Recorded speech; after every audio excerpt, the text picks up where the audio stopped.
Hi, I'm Ed Amoroso, and I'm here with John Dawson, who's the president of ExactData. And I want to welcome John to our studio. Thanks, Ed. How you doing, man? Good, good. It's good to have you here. I want to learn all about ExactData, ExactData.net. Yes. Yep. And what you guys, what got you into the business? We were, I was actually at Kodak at the time, Eastman Kodak. I was having a great time there, great company. Really treated me well, but we were working some neat technologies in the document imaging space, and we came up with this idea about doing similar things for data processing applications that we're doing in the imaging space, and thought it was really super cool. There were a lot of applications for it, and the environment at Kodak at the time wasn't something where we'd be able to get funding or try to get that commercialized. At the time, in the early 2000s, they were, downsizing, and it was just a tough financial situation. So we ended up, I was in a position where I could get funding to bridge funding because of my position in the company, and we went out and started up a company and haven't looked back since. So many great companies start that way, right? Yeah. Where there's like a parent, big firm, people meet, they have ideas, it's not the right environment, they go off and great things happen. So all the time. That's exciting. That's exciting. Were you up in Rochester at the time? Yeah, Rochester, New York. Yeah, moved there to work for Kodak, and then bounced around a little bit, but met my wife there, so we live there now, stay there now. Now, tell us about ExactData. It's a synthetic data generation. How do you describe sort of the what of the company when you're getting into it? Sure. So it's high fidelity synthetic data generation. By that I mean it's very rich. It mirrors the production databases, longitudinally consistent, very realistic. But it's actually from top to bottom, like things you see, and probably the data representation similar. Internally consistent, consistent across disparate data stores, across your system of databases. Wow. But it's actually designed for the system under test. So we'll take the system requirements, algorithm requirements, and we'll design the use cases and requirements into the data. Lots of coverage of the use cases, lots of variation of the use cases, and actually not only generate the data to test it, but the system response file, so you can actually do black box testing. You can run the data through, compare it to the what we say it should be, and do your scoring and actually measure precision of the system. Do you think of it as more art, science, or kind of both? Because it seems like there'd be a nice artistic component to that. Yeah. Right? Does that make sense? Interesting question, yeah. I'm an engineer. I love the science behind this. It's hard science. It's unveiling the vein behind what goes on in these systems. A lot of the clients we work with don't know how these systems are performing, which is kind of scary to me. And we're actually able to unveil that veil and quantitatively in a very systemic and quantitative fashion. A lot of good math behind it. Tell them exactly what's happening, and to me that's really exciting. But you must have to curate a little bit. Like, this is not like you're running a mimeograph machine where you just churn the stuff out. You probably have to get in there, and I'll bet you have clients that have some weird looking data, maybe irregularities in the data that have to be, am I getting that right? I'm imagining a big chunk of it being automated with an expert curating to make sure it's perfect. Am I thinking about that right? Or? Yeah, it's, of course the data is very complex, and we're not subject matter experts in these things. Like in cyber applications, we need cyber experts. Well, you'd have people coming from who knows where. Sure. It could be biomedical, it could be financial, whatever, right? Electronic medical records, we use clinicians. And they actually help us understand what the data characteristics should look like, what diabetes progression would look like as an example. And we write that into our data models, and that gives it the realism in the data. And then we can actually write in the very specific use cases as we create this haystack of good data. Then if we're doing a clinical decision support tool for medical applications, as an example, we can write those into the data models and then generate lots and lots of variation and lots of data that has that characteristics. Now, when we met and we first started talking about what you guys do, obviously it's in the context of cybersecurity. You think that's going to be a big application area for you guys? Yeah, I do. We just really started looking hard at this in the last year or so, less than a year. And what we're finding is that there's some really great, in my mind, some great use cases. As an example, deception technologies is creating that really rich cheese right. Honey pots. Exactly. As an example, performance testing, the rich content, payload content. From what we've been able to tell is really not part of a lot of the performance testing that's being done today. So when you actually run those systems in the production system, it really doesn't show the performance that it really should, that it did in a lab environment. Another example, machine learning, AI, training those is another great example.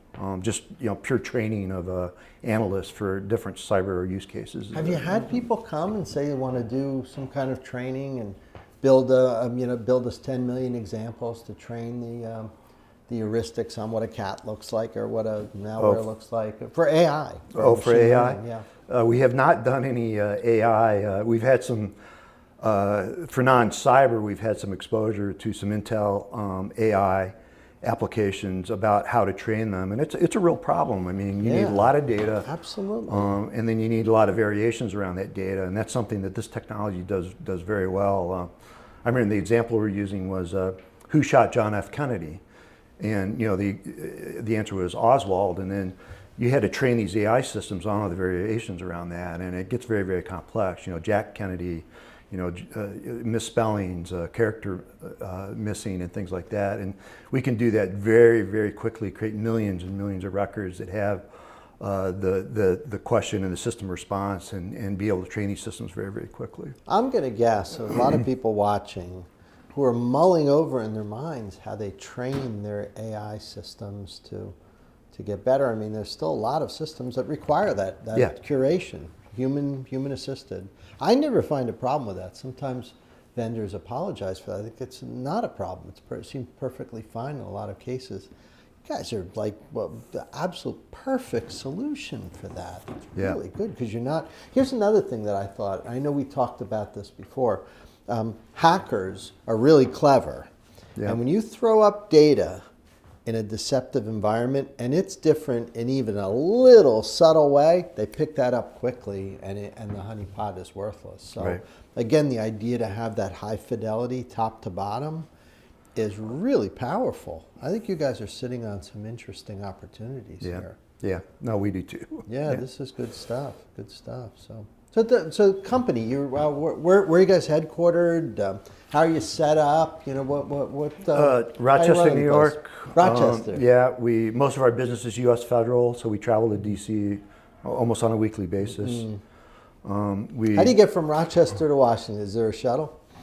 We do fly, but we drive a lot. It's a 6-hour drive. It's not bad. So get a lot of work done in the car. That's good. That's good. So the whole team's up there?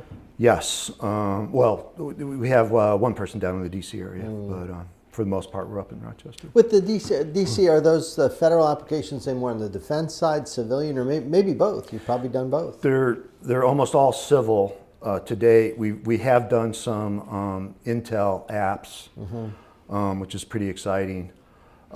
We'd like to get into the DoD, which is probably had some little DARPA work that you may have we did. We have done work for the DoD too. But we would really like to get out of the federal marketplace and get into commercial applications. There's a lot of commercial organizations that would like to get into federal. Yeah, it's the decision-making process in the federal doesn't always have to do with ROIs and what's best for the company or for the what's going on there. So this is probably a naive question, but if you got a call from like a Japanese firm, is it easy to do Japanese language? Is that a special art to go to other languages? No, that's a great question. If it's English or Romantic, I'm sorry, I forget the word, but if it's with English characters, we can normalize it fairly easily. We've done projects where it was Persian languages for Iraq, Iran, for countries that spoke those languages. Those are hard languages. Well, it was English based, English Yeah, character based, yeah. but it was just localized so that the names made sense, for an Iranian, and an address made sense for an Iranian location, et cetera, et cetera. But Chinese characters or Japanese characters is something that I don't think we could do. I haven't even thought about it. Yeah. Have you ever had a customer talk to you about doing sort of a streaming of data, where you're streaming something, Sure. like instead of like, here's your file, go do it, Yeah. but rather become a source? How would that work? Yeah, so it's service virtualization. It's where you would tag the data with request response pairs and work with a service virtualization tool like CA Lisa. Yeah. And then you'd feed into that, and then you could hit the system and tag it in such a way as you're actually hitting the system, like it would look like data would be hitting the system in a virtualized environment. Yeah. Like DHS runs, airline information comes in on the Trusted Traveler system, and it's billions of records, and it spikes, the way that works. And to really test those systems, you've got to be able to mimic that, and we'd use techniques like that to be able to do that.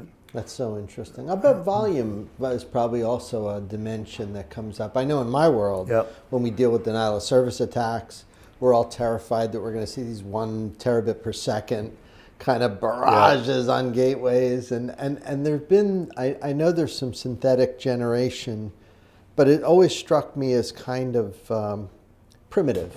Yeah. You know, a lot of the things that I've seen in my career, primitive. I'm guessing you guys can really turbocharge the heck out of that stuff. Make Yeah. it really look like a nation state coming after you with some stuff, right? Yeah, yeah. I don't believe there's any theoretical limits to the size of the data. I mean, there's practical limits, obviously. It's probably whatever you can generate. Yeah, with server sizing and length of time and things like that. That is so interesting.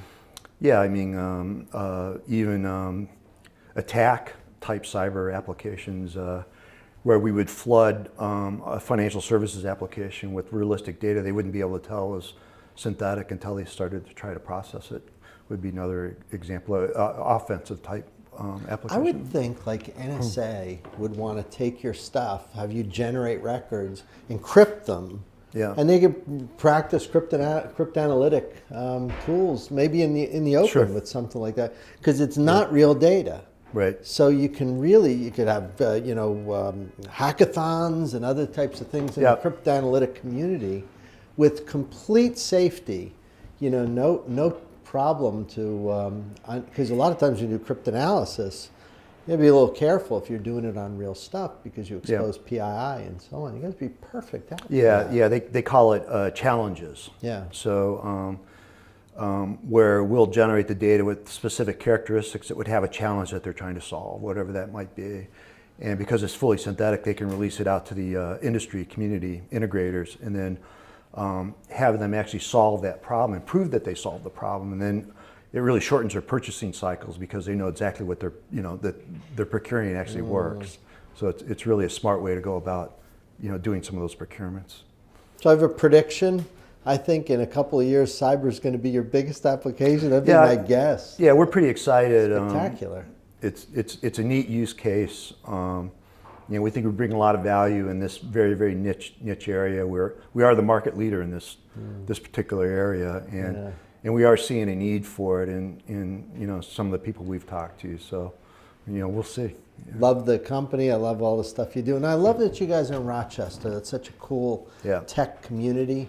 Rochester Institute of Technology has such a rich tradition of engineers, and obviously Kodak, having such deep roots in that community. It's cool that you guys are parked there. There are a lot of tech companies around you. I would imagine there would be. Yeah, it's interesting. You've got U of R, you've got some major universities, RIT. Yeah. You've had major corporations like Kodak and Xerox that have downsized, and people like the area. So we have a very, very rich talent community. We have some of the best engineers in the world, available out there for us to hire and recruit. So we've been really lucky with the talent we have. It's just world class. Looks like you're having fun. You like being the Yeah, president absolutely. of the company? It's a great place to be. And your wife's involved too, right? Yeah, a little So bit, cool. a little bit, but it's a good place to be. We kind of went through a lot of the hard times any startup does, everybody goes through it, and we're getting some recognition. We're working on some of the largest IT projects in the world today in the federal government, and we're a key technology component for these projects. And for a small upstate New York company, I mean, to me, that's just really, it's really exciting. One other thing, a parenthetical thing, my observation, you guys are engineers. Like, you guys are about as much an engineering culture as I've ever seen. Like, you probably don't spend 3 seconds on marketing, and you've done well, with your team, really just on the basis of building great tools. Yeah. Now we got to get you like this big marketing engine. It's pretty sad, or it's pretty sad that we don't do that very well. That's all right. But, you know something? For what you do, Yeah. I see a lot of the inverse. I see a lot of companies that'll swing through that don't have that engineering culture. At a market, it's sort of vacuous. Yeah. You guys are literally the inverse of that. Really cool tech, great opportunities, and I'm so happy that things are going well. I'm excited for the company. I have a feeling you guys are going to be a big monster group pretty soon. Hope so. You come back and see us, remember us, way back The when. little guys, right? Yeah, there you go. Be nice to me on your way up, right? Right. So that's awesome. Listen, thanks so much for thank coming you. to visit us in New York, and good luck with all the things you're doing, and hopefully you come back and visit. All right, great. Thank you. Awesome. And we will see you next time.